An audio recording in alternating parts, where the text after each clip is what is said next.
तो दोस्तों Brightcom group limited company के लिए 29 जुलाई का दिन फिर से खास रहने वाला है, क्योंकि कंपनी की दोस्तों सेबी के रूल एंड रेगुलेशंस के अनुसार बीजेड कैटेगरी में Monday to Monday trading start होने वाली है।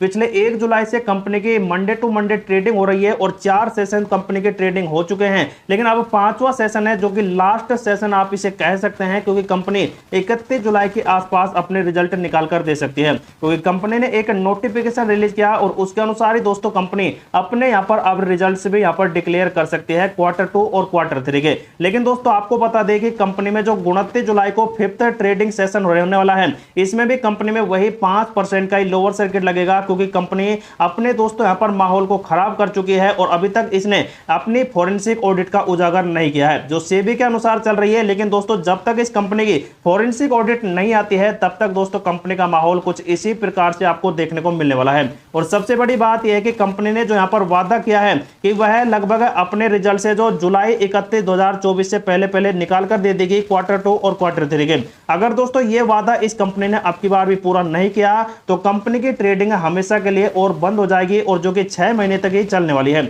मतलब कि कंपनी की आने वाले 6 महीने तक ट्रेडिंग बंद रह सकती है अगर ये कंपनी अपने यहाँ पर वादे पर पूरा खरा नहीं उतरती है। तो कंपनी ने यहां पर पहले भी कहा था कि इसने डीपी शारदा को ऑडिट किया है, जो एक नया अपॉइंटमेंट था, और वह Q2 और Q3 के रिजल्ट्स को डिक्लेयर नहीं कर पाया, मतलब कि रिव्यू वगैरह नहीं कर पाया। उसकी वजह से कंपनी में यहां पर यह अपने रिजल्ट नहीं निकाल पा रही। और दोस्तों कंपनी में आप देख सकते हैं Q2 का ही आधा अधूरा रिजल्ट इसने निकाला, और उसकी वजह से कंपनी में दोस्तों BSE एंड NSE से इस कंपनी की ट्रेडिंग पूरी तरह से बंद कर दी गई। लेकिन दोस्तों कंपनी के पिछले 6 महीने के रिकॉर्ड को आप देखेंगे तो कंपनी में लगातार गिरावट है, और यह आप देख सकते हैं 58% तक टूट चुकी है। एक साल की बात करें तो कंपनी किसी टाइम 30-25 रुपए के आसपास थी, और वहां से भी कंपनी में लगातार वही गिरावट का सिलसिला था। और कुछ टाइम पर आप देख सकते हैं कंपनी में यह साइडवेज थी, लेकिन जैसे ही दोस्तों इस कंपनी की ट्रेडिंग बंद हुई है तो कंपनी में लगातार गिरावट का प्रेशर बन रहा है। पिछले 5 साल पहले बात करें तो कंपनी में अभी भी 350% का प्रॉफिट बरकरार है, लेकिन जिन्होंने यहां पर होल्ड किया था उनके लिए ही है। लेकिन दोस्तों कंपनी की फोरेंसिक ऑडिट का जो अपडेट था वो इसी टाइम आ गया था जब कंपनी लगभग 15 रुपए के आसपास थी, लेकिन तभी दोस्तों कंपनी अपने फोरेंसिक ऑडिट निकाल कर दे देती तो अब तक यहां पर पूरा मामला रफा दफा हो जाता और इतनी बड़ी दोस्तों उछाल कंपनी में नहीं आती, और जो ये दोस्तों कुछ दिन और चलती साइडवे, और फिर दोस्तों कुछ ऐसा मोमेंट यहां पर बनता जो पहले ही यहां पर बन चुका है। क्योंकि दोस्तों कंपनी का जो बिजनेस फंडामेंटल है वो आपको भी पता है कितना शानदार है, और यह वर्ल्ड वाइड कारोबार कर रही है लगभग 24 से 25 देशों में, जो दोस्तों डिजिटली यहां पर हो रहा है। लेकिन दोस्तों कंपनी के जो एडवर्टाइजमेंट का यहां पर बिजनेस है इस कंपनी का, वो फ्यूचर में एक बड़ा स्कोप फिर से क्रिएट कर देगा। अगर कंपनी की फोरेंसिक ऑडिट नेगेटिव भी आ जाती है तो कंपनी दोस्तों लगभग 3-4 साल और यहां पर कुछ ऐसे ट्रेंड करेगी 1-2 रुपए के आसपास। लेकिन जैसे ही कंपनी को डिजिटल मार्केट से दोस्तों ऑर्डर बड़े मिलेंगे तो यह कंपनी दोस्तों फिर से वही कुछ बड़ा मोमेंट दिखा सकती है। लेकिन फोरेंसिक ऑडिट दोस्तों खराब आती है तो 3 साल बाद ही इस कंपनी में एक बड़ा उछाल आएगा, लेकिन कंपनी को पेनल्टी तो यहां पर चुकानी ही पड़ेगी। और फोरेंसिक ऑडिट दोस्तों गलत पाई जाती है तो कंपनी कुछ ही दिन में फिर से यहां पर इतना बड़ा ट्रेंड खड़ा करेगी कि आप यहां पर मालामाल फिर से हो जाएंगे। तो जैसा कि आप देख सकते हैं BSE के प्लेटफॉर्म पर कंपनी की ट्रेडिंग है जो पूरी तरह से रद्द करी गई है, क्योंकि दोस्तों कंपनी अपने रिजल्ट्स वगैरह नहीं निकाल पा रही। लेकिन दोस्तों उसके बाद करें कंपनी के यहाँ पर इस कंपनी के बिजनेस के ऊपर बात, तो आप देख सकते हैं कंपनी का बिजनेस है सिर्फ वर्ल्ड वाइड यहाँ पर चल रहा है, और डिजिटल यहाँ पर दोस्तों कंपनी कारोबार करती है। इस कंपनी के दोस्तों 3 से 4 सोर्सेज हैं इस कंपनी को यहाँ पर जो रेवेन्यू जनरेट हो रहा है उसके लिए। जैसे कि आप देख सकते हैं ed tech and digital marketing कार्य करती है, सॉफ्टवेयर सर्विस में, और फ्यूचर एंड टेक्नोलॉजीज में देख सकते हैं कंपनी का कामकाज है। तो दोस्तों सबसे बड़ा रेवेन्यू तो कंपनी टैक्स से यहां पर कर रही है, मतलब कि एडवर्टाइजमेंट के फील्ड से कर रही है। जैसे कि आप देख सकते हैं कंपनी के यूजर हैं जो आप देख सकते हैं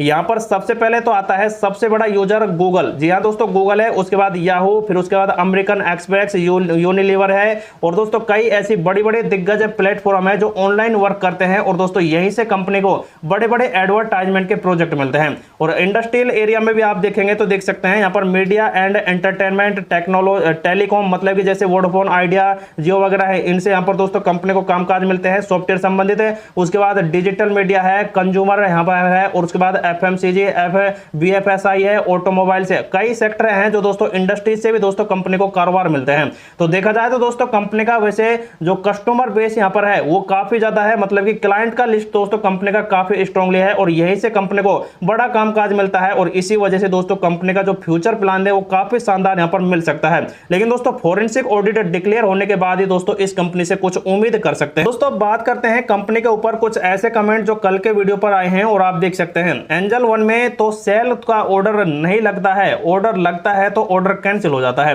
तो दोस्तों पिछले कई महीनों से इस कंपनी का ऑर्डर नहीं लग रहा है क्योंकि कंपनी का दोस्तों ट्रेडिंग वगैरह बंद है और इसी वजह से किसी भी दोस्तों ब्रोकरेज ऐप पर देख सकते हैं इस कंपनी का कोई भी यहाँ पर दोस्तों ट्रेडिंग नहीं हो रहा है और इसी वजह से सेल बाय नहीं हो रहा है। लेकिन उसके बाद आप देख सकते हैं अगर अब भी यहाँ पर नहीं आया रिजल्ट तो राम नाम सत्य यहाँ पर कुछ हो जाएगा और सेबी को यहाँ पर देख सकते हैं बड़ा अपडेट कह रहे हैं। क्योंकि दोस्तों अगर कंपनी अब की बार रिजल्ट नहीं निकाल कर देगी तो सब कुछ गड़बड़ा जाएगा और कंपनी के अगले 6 महीने के लिए ट्रेडिंग बंद यहाँ पर होने वाली है। खरीद बिक्री होगी या फिर नहीं होगी तो दोस्तों वो तो यहाँ पर अब 31 जुलाई बताएगा कि होगी या फिर नहीं होगी। उसके बाद हर हर Mahadev sir, you have done good analysis this share analysis. तो दोस्तों वैसे यहाँ पर एनालिसिस तो आपको पूरी तरह से यहाँ पर सही निकाल कर देते हैं, लेकिन कई कमेंट्स ऐसे भी आते हैं जो नेगेटिव यहाँ पर एकदम कहते हैं कि पुराना ही वही रिपीट कर रहे हो। लेकिन दोस्तों रिपीट नहीं करेंगे तो माहौल इस कंपनी का नहीं बन पाएगा और जो यहाँ पर नए व्यूअर हैं और जो नए खरीदार हैं वो इस कंपनी में फंस जाएंगे। इसी वजह से दोस्तों सब कुछ रिपीट यहाँ पर करना पड़ता है। उसके बाद दोस्तों भाई आपका कितना पैसा लगा हुआ है बीसीजी में, तो दोस्तों ये तो मैं नहीं बता सकता है क्योंकि सेबी के रूल एंड रेगुलेशंस के अनुसार नहीं चलता है। उसके बाद कंपनी का पैसा सीज करके निवेशकों को बंदे यहाँ पर देने चाहिए, मतलब कि दोस्तों उनका पैसा वगैरह यहाँ पर लौटे देना चाहिए। लेकिन सीज दोस्तों कंपनी बिल्कुल नहीं होने वाली है। सीज का मतलब है कि कंपनी डिलिस्ट होगी, ऐसा बिल्कुल दोस्तों कंपनी में नहीं होने वाला है। उसके बाद लॉन्ग टर्म टारगेट RS 200 रुपए विद इन 3 साल। अगर दोस्तों ऐसा हो गया तो कंपनी से आप तो बहुत ही बड़ा प्रॉफिट यहाँ पर निकाल लेंगे, लेकिन दोस्तों ऐसा यहाँ पर उम्मीद अभी बहुत ही कम चांसेज है। उसके बाद बहुत टेंशन में हूं और वी कैन प्रे ओनली फिर यहाँ पर जल्दी से रिजल्ट दे दे कंपनी। तो दोस्तों रिजल्ट तो यहाँ पर देना ही चाहिए क्योंकि कंपनी को अब तो यहाँ पर Q4 और Q3 के जो रिजल्ट है उनका डेट तो जरूरी यहाँ पर दे देना चाहिए। अगर ब्राइटकॉम ग्रुप पे पॉजिटिव रिजल्ट लगाएगा तो 100% लिख कर ले लेना यह कंपनी 100 चली जाएगी। तो ऐसा तो दोस्तों होगा ही क्योंकि कंपनी के रिजल्ट शानदार आते हैं तो, लेकिन पता नहीं है गेम कब चेंज हो जाएगा। तो दोस्तों गेम तो चेंज होगा, लेकिन इस कंपनी की फॉरेंसिक ऑडिट या फिर दोस्तों अब जो रिजल्ट आ रहे हैं उनकी वजह से इस कंपनी का कुछ ना कुछ यहाँ पर बड़ा चेंज आपको देखने को मिलेगा। लेकिन दोस्तों जो भी इस कंपनी में इस टाइम सेल बाय एंड करता है तो उनके लिए ये वीडियो इन्फॉर्मेटिव पर्पज से प्रोवाइड कराया जा रहा है। तो आप खुद का रिसर्च करें, खुद का एनालिसिस करें और अपने फाइनेंशियली एडवाइजर से सलाह लें। उसके बाद इस कंपनी में आप सेल बाय एंड कर सकते हैं।